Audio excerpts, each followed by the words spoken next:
매일 성경과 함께하는 오늘의 큐티 시간입니다. 9월 29일 오늘의 말씀은 열왕기상 10장 14절에서 29절입니다.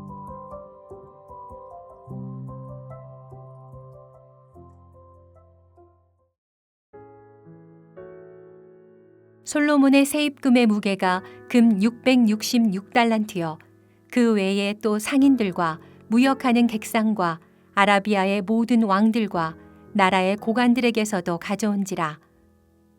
솔로몬 왕이 쳐서 느린 금으로 큰 방패 200개를 만들었으니 매 방패에 든 금이 600세겔이며 또 쳐서 느린 금으로 작은 방패 300개를 만들었으니 매 방패에 든 금이 3만에라.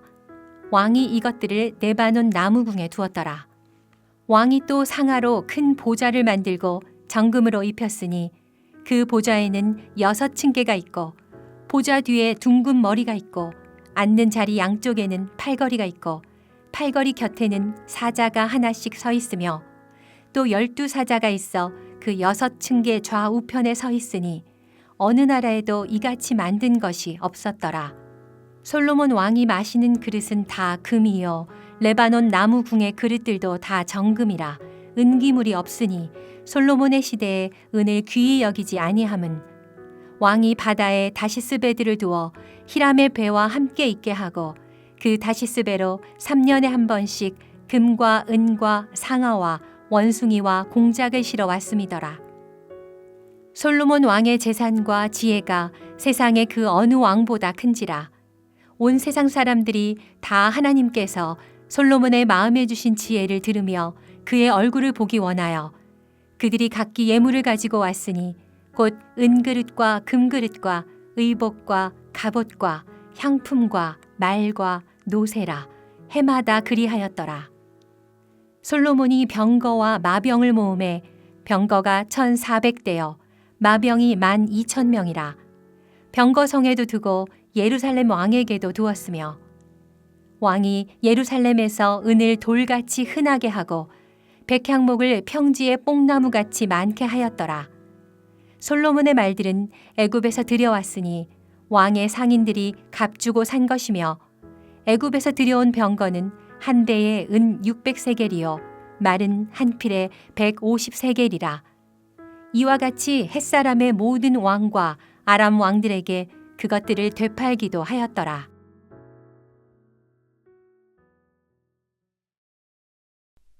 오늘 본문에서 가장 주목해야 하는 단어는 금입니다.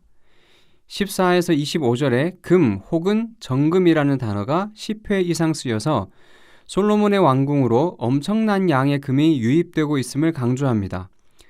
해마다 들어오는 세입금이 금 666달란트였고 그 외에도 무역을 통해 얻거나 다른 나라가 예물로 바친 금도 많았습니다.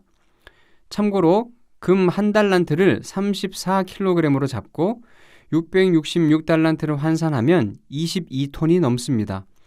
요즘 금 시세를 적용하면 1조 8천억 원이 넘습니다.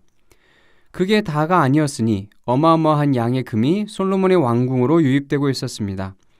금이 얼마나 많은지 금으로 방패 수백 개를 만들어 보관했고 커다란 보좌를 금으로 입혔으며 은 정도는 귀히 여기지도 않고 도리어 돌처럼 여길 정도였습니다. 금 말고 또 주목해야 할 것은 병거와 말입니다. 솔로몬은 강력한 무기를 갖추고 국방력을 증진시켰음은 물론 왕을 위해 예루살렘에도 둠으로써 왕의 위용을 전시하기도 했습니다. 좋은 말을 구하기 위해 애굽에서 말을 수입하기도 했습니다. 국가와 왕실의 강력한 군대를 통해 솔로몬 시대에 이스라엘의 위세가 얼마나 당당했을지 헤아려 볼 수 있습니다.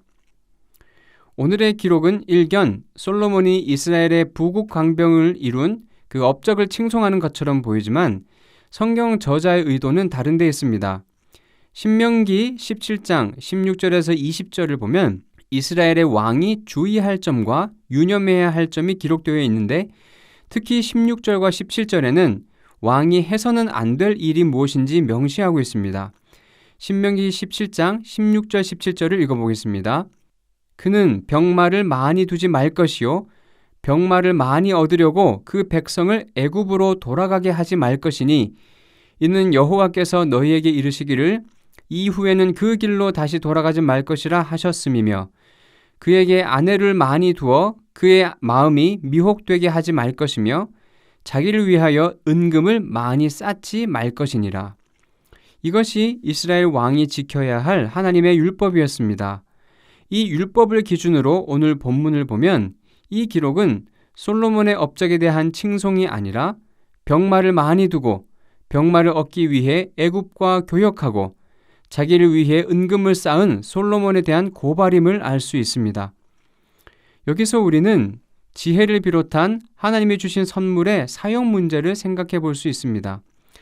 솔로몬이 이룩한 부국 강병은 분명 하나님이 주신 지혜로 이룬 성취임이 맞습니다.